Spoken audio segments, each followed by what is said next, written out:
attend. Le refrain est connu et cela ne s'arrange pas d'année en année. Le vieillissement de la population pèsera de plus en plus sur les finances publiques. Le comité d'études sur le vieillissement a présenté son rapport annuel.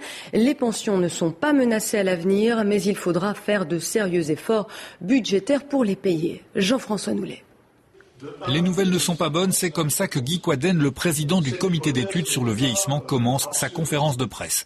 Pensions et soins de santé seront une charge de plus en plus lourde d'ici 2060 à cause du vieillissement de la population. Mais selon lui, on devrait quand même réussir à payer les pensions. Je crois qu'il n'y a aucun risque à cet égard si les responsables politiques veillent effectivement à prendre les mesures qui sont souhaitables.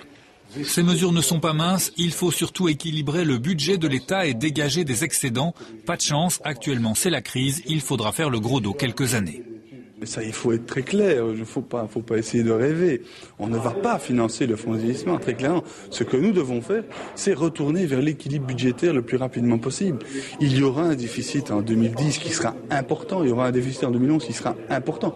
Autre défi, éviter les prépensions et amener les gens à travailler jusqu'à l'âge de la retraite. Cela diminue la charge financière pour l'État. Les coûts du vieillissement ne disparaissent pas, mais sont significativement réduits. Il y a un peu moins de dépenses de pension et de prépension. Il y a plus de cotisations qui sont payées. Il y a plus de recettes qui sont liées à une plus forte activité économique.